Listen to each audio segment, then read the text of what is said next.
Finally border के ऊपर आके बस खड़ी हुई है, बोला कि पासपोर्ट और ये सब निकाल लो। तो अब हम नीचे जा रहे हैं, देखो क्या होता है हमारे साथ में, मैं आपको बताता हूँ।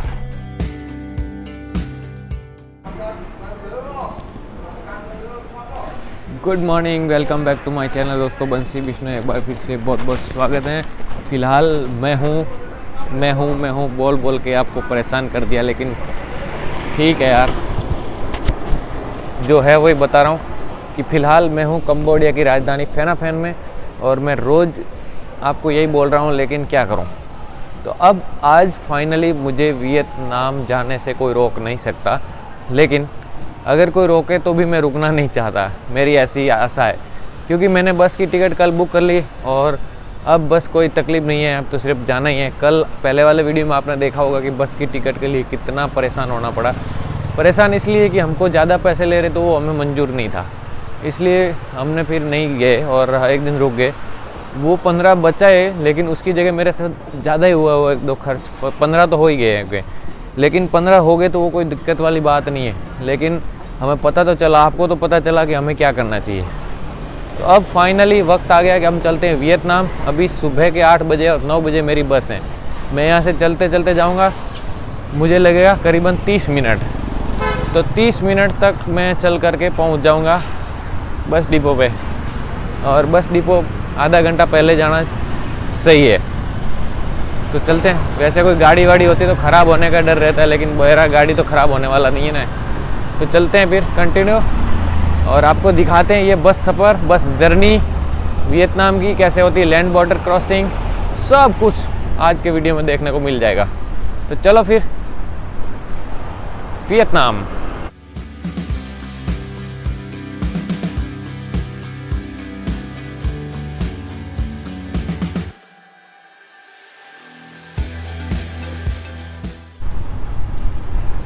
तो ये जो बसें दिख रही है ना, मैं अभी यहीं पहुंचा हूं, और इसी में से कोई एक बस में बैठ के मुझे जाना है। सामने मेरी वो ऑफिस है वहाँ पे, जहाँ पे मैं बुक किया था टिकट, और ये एक बस ही है जो सस्ते में हमको ले जाती है।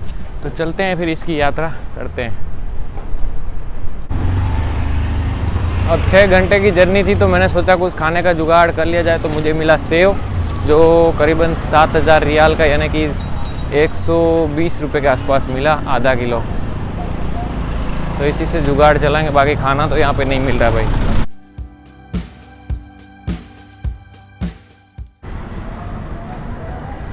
तो अब हम यहाँ पे आके बैठ गए हैं, और हमने यहाँ पे पासपोर्ट, वीज़ा और टिकट दिखा दिया। तीनों चीज़ बस उन्हीं भाई को दे देना है, और बॉर्डर के पार होने के बाद हमें वापस दे देंगे। शायद ऐसा ही होता है, बाकी क्या होगा और रियल में वो मैं आपको वहाँ जाके बताता हूँ। तो अभी इसके बाद मैं थोड़ी देर में आपको बस दिखाऊँगा, कैसी बस है वो भी, और इसको इनसाइड व्यू कैसा इंटीरियर है, कैसी बस है सब। फाइनली अब हम चलते हैं बस के अंदर, और जाते जाते आपको बस दिखा देते हैं। यहाँ पे देखो सब सामान लोड किए जा रहे हैं, और बैग हमारा लगता है अंदर देख के आते हैं, फिर देखते हैं कि। अब हम चलते हैं अंदर, और ये देखो यहाँ पे कंडक्टर बैठ जाता है, यहाँ पे ड्राइवर बैठ जाता है, ये सब CCTV कैमराज, यहाँ पे माइक भी है। यहाँ पे क्या है, ये इधर सामान वामान रखने के, पानी की बोतल ठंडी रखने के लिए होता है यहाँ पे। ये देखो भाई, शादी सीटी है, 9, 6, 7, 8, 10, 11 ये वाली रखने हैं। मैं आपको बस घूम के दिखा दूँ, ये वाली बस है।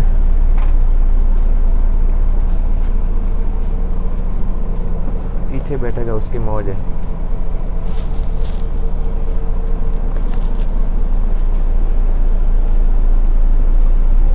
ये सिर्फ एक छोटा सा ग्लास वगैरह रखने के लिए है, और कुछ नहीं है बस। ना तो चार्जिंग का पॉइंट है, और ये ऑफिस है, ये है, इसका नाम एन ली। गूगल पे ये नहीं दिखाएगा आपको, यहाँ आके सर्च करना पड़ेगा। यहाँ आप 105 स्ट्रीट, किसी को भी रिक्शा वाला को बोलोगे ना, यहाँ पे ला देगा। बाकी यहाँ पे आ नहीं सकते, आपको मिलेगा भी नहीं। ये 105 स्ट्रीट नंबर, ये याद रखिए हमेशा। अब हमें दिया है ये, मुझे लगता है एक सैनिटाइज़र है। Thank you.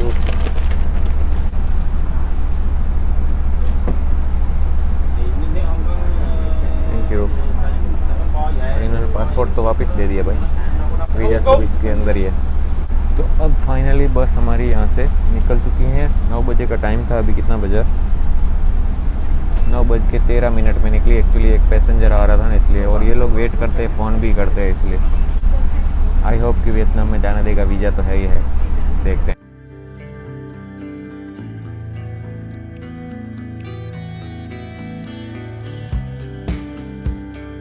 अब आप देख सकते हैं हम फेनाफोन से निकल चुके हैं। ये हो ची मिन्ह सिटी है और हम यहाँ से बॉर्डर क्रॉस करेंगे इस जगह से। इसको बोलते हैं क्रोंग बावेत। और अब जब आप वीज़ा का फॉर्म अप्लाई करते हैं ना, तो ये सिटी का नाम लिखना मोक बाई, क्योंकि वहाँ पे ऑनलाइन मोक बाई दिखाता है ना। ये वियतनाम की साइड में यही सिटी है, मोक बाई। चलो फिर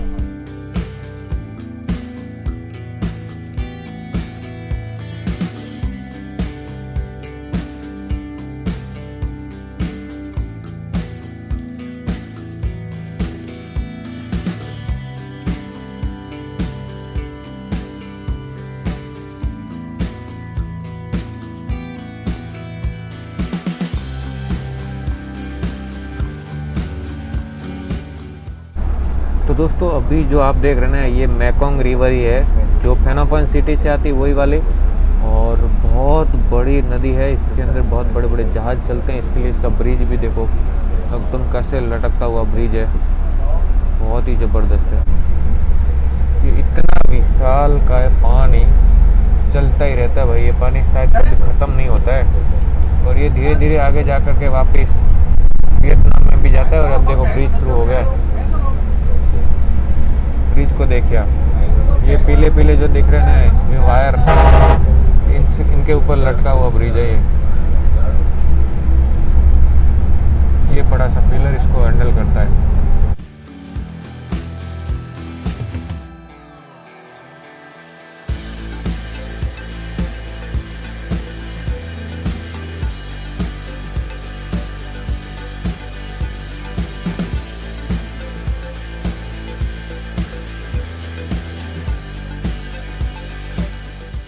तो 2215 मीटर इसकी लंबाई है, 130 मीटर इसकी हाइट है।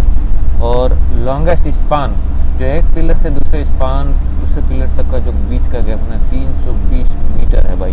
Clearance below 37.5 metre. उसके नीचे से फेरी निकल जाती है आराम से।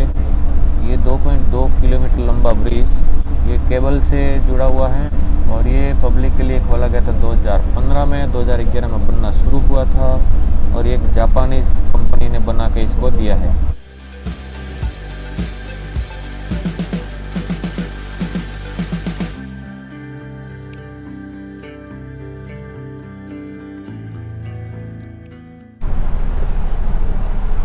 सो फाइनली हमारी बस किसी होटल पे पहुंची है, और ड्राइवर साहब पहले से उतर गए, कॉफ़ी पी रहे, देखो आराम से। हमारे वहाँ चाय पीते हैं, कोल्ड कॉफ़ी पीते हैं। और अब चलते हैं बाहर नीचे उतरने के लिए, टायर वायर लगाते हैं। तो अब आगे फाइनली हम बाहर, ये वाली हमारी बस है। अब हम यहाँ होटल पे तो क्या पियेंगे, हमारे लिए कुछ होगा ही नहीं, लेकिन थोड़ी देर घूम तो लेते हैं, टहल तो लेते हैं, और आपको दिखाते हैं यहाँ का एरिया कैसा कैसा है। बस हमारी लगभग पूरी खाली है, लेकिन अच्छी खासी बस है। $35 थोड़े ज़्यादा है, लेकिन हो सकता है जब तक आप आओगे उस डॉलर को कम कर देंगे।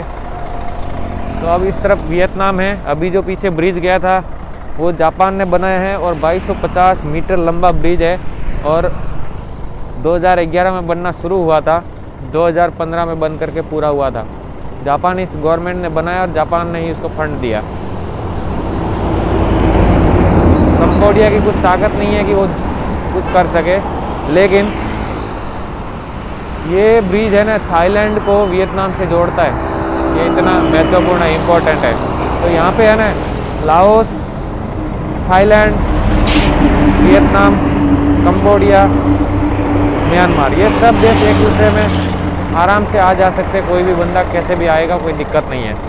तो ये है ख़ास जानकारी आपके लिए फ़िलहाल। और अब बॉर्डर पे क्या होगा वो तो मैं आगे चल के बताता हूँ आपको। तो फाइनली हमारी बस जब होटल पे रुकी है ना, तो मैंने यहाँ पे कुछ सामान लिया था। तो मेरे पास डॉलर था, मैंने बोला भाई मेरे को डॉलर में वापस देना, क्योंकि कंबोडिया वाला तो चलेगा नहीं। तो उसने बोला कि मेरे पास वियतनाम के पैसे हैं। तो वियतनाम के पैसे की भी मतलब दर्शन हो गए हैं, देख लीजिए। $10 दिया मैंने, $10 का उन्होंने मेरे को दिया 2.5 लाख रुपए, नहीं 2,30,000 रुपये। गूगल पे मैंने सर्च किया 2,32,000 होते हैं, तो 2,30,000 रुपये मुझे मिल गए। और मैंने जो सामान ख़रीदा ये $2 और कुछ थोड़ा सा ऊपर था, तो उसने मेरे से ले लिए 50,000। 50,000 में ये 2 चीज़ें मिले मुझे, आप समझ लीजिए 50,000 मतलब यही हुआ करीबन $2 के आसपास, यानी कि 150 रुपया। तो ये है काजू और ये है चिप्स।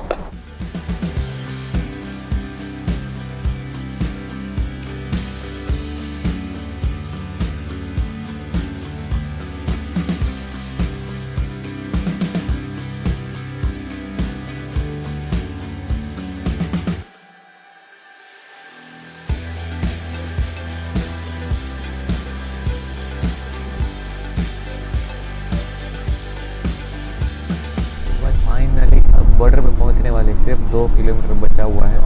अब देखो क्या हो रहा है। मैं काफ़ी ज़्यादा नर्वस हूँ एक्चुअली, इसलिए एक दूसरे से दूसरे देश में जाना होता है ना, थोड़ा एक्साइटेड हो जाते हैं, तो वही हाल मेरा है। लेकिन कोई बात नहीं, ये लास्ट सिटी है कंबोडिया का, और इसके बाद सीधा वियतनाम। इसको बोलते हैं बावेत, और उसकी तरफ से है ना, उसको कुछ बाई बाई बोलते हैं, वो मैं आपको बता दूंगा नाम। तो चलते हैं फिर, देखते हैं। देखो अभी मैं गूगल मैप ही देख रहा था कितना दूर है।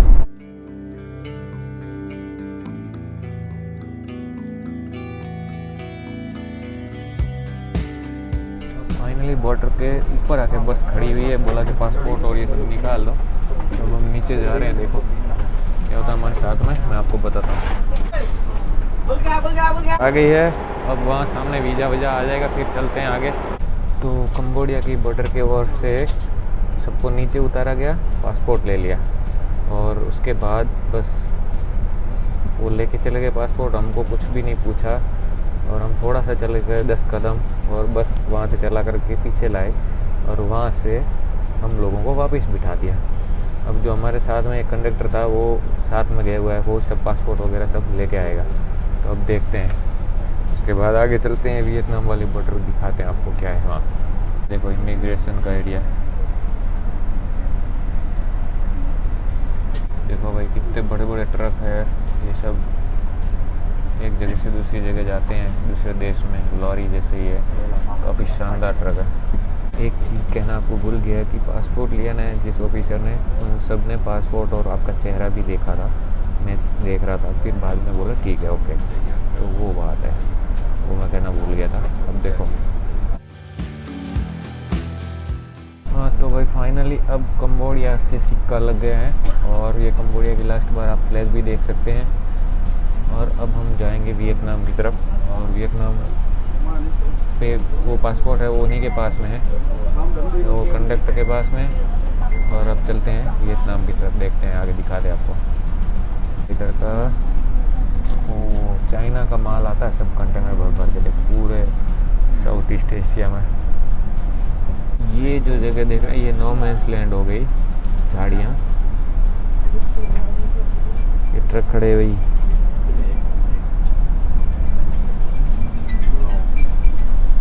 तो अब वियतनाम की तरफ आते ही सब सामान वामान अपना उतार के फिर इस तरफ आगे जाना है। पता नहीं ये बस यहीं छोड़ेगी या दूसरी बस आएगी, देखते हैं अभी।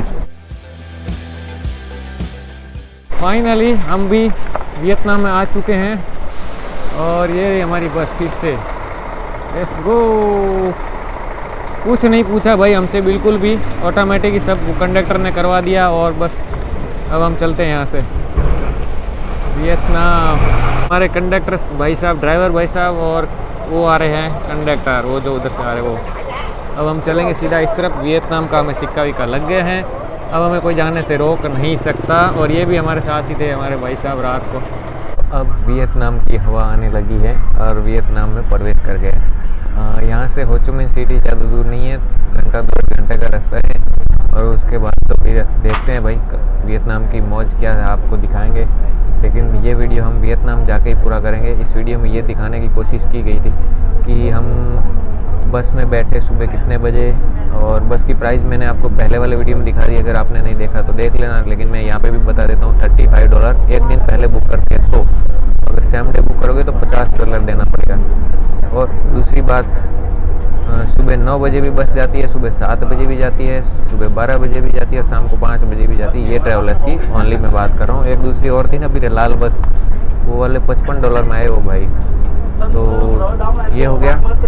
और बॉर्डर पे वियतनाम कंबोडिया की साइड में कोई पूछा भी नहीं, सिर्फ पासपोर्ट में फ़ोटो देखा, मैच किया, ओके। और वियतनाम की तरफ भी मतलब मेरा एक का लास्ट में सबसे किया और मतलब काफ़ी देर लगाई, बाकी सब लोगों का कुछ भी नहीं पूछा। तो ये हिसाब किताब है कुछ ऐसा। अब हम चलते हैं हो ची मिन सिटी, वियतनाम में प्रवेश कर गए हैं और 4 दिन यहाँ घूमते हैं और आपको दिखाते हैं घूम घूम के बढ़िया से बढ़िया नज़ारे। ये देखो भाई, वियतनाम कुछ ऐसा दिखता है।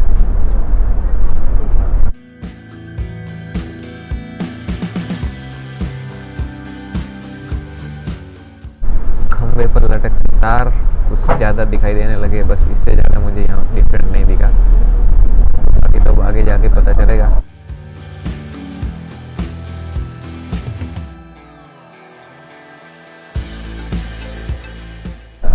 मैंने इतने देशों में गया, ट्रैवल किया, लेकिन मुझे ये बॉर्डर जो है ना, लैंड बॉर्डर क्रॉस करना और किसी बस जो डायरेक्ट बस जाती है इधर से उधर, वो इजी लगा यार। कुछ भी अपने को कुछ करना ही नहीं पड़ा, ना तो फोटो खींचे हैं, ना कोई पूछा है, ना कुछ भी नहीं।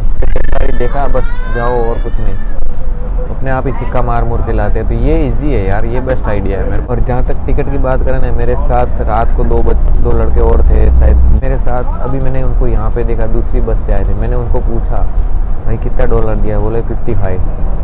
तो मेरे को थोड़ा विश्वास हो गया, मैंने सही किया कि $20 बचा है। वो भाई ने $55 दे के आए, मैं 35 ही दिया है, $20 ज़्यादा दिए। वो बोला एकदम वाह। तो ऐसा है भाई, जुगाड़ टेक्नोलॉजी इंडिया की काम करती है।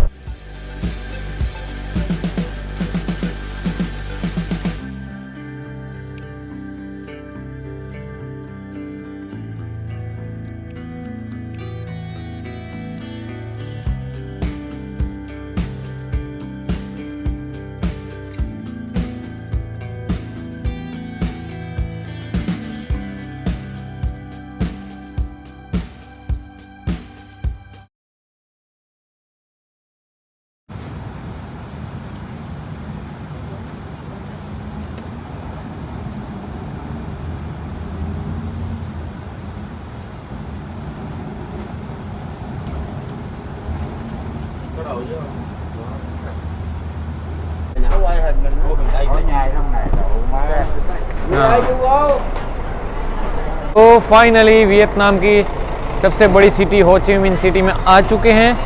अब ना तो मेरे पास सिम कार्ड है, जाने का पता तो है, लेकिन अब जाएं कहाँ? बिना सिम कार्ड के लोकेशन भी नहीं देख सकते। तो अब सबसे पहले हम देखते हैं लोकेशन। और ये एन ली बस है, इसी बस में आया। और आप चाहे तो इसमें आ सकते हैं, या एक दूसरी और है, देखो वो वाली लाल कलर की पीछे पड़ी है। वो कौन सी ट्रैवलर्स है वो मैं पता नहीं है, लेकिन अब सफ़र यहाँ तक आके ख़त्म होता है। अब हम सिम कार्ड वगैरह जो भी हम लेते हैं वो आपको अगले वीडियो में बताते हैं, और कैसे हम हॉस्टल पहुँचते हैं वो सब कुछ जानकारी आपको आगे वाले वीडियो में देते हैं। ये सफ़र काफ़ी अच्छा था, खासा अच्छा था। और कंबोडिया से थाईलैंड काफ़ी बेहतर है, ये मैंने अभी बस में ही पता कर लिया कि बहुत सही सिटी है। और कंबोडिया घूमने के बजाय आप इस जगह पे घूमिए, बहुत मज़ा आएगी। बाकी तो मैंने आपको सब बता दिया, सब चीज़ें कैसे हुई क्या नहीं हुई, तो आपको समझ में आ गया होगा। अगर नहीं आया है तो फिर आप फिर इंस्टाग्राम पे मैसेज करिए, मेरी इंस्टाग्राम आईडी मैं यहाँ पे दे रहा हूँ। और आप थैंक्स बटन पे सपोर्ट कर सकते हैं, या सब्सक्राइब जो ज्वाइन बटन है वहाँ से सपोर्ट भी कर सकते हैं। तो जय हिंद, जय भारत।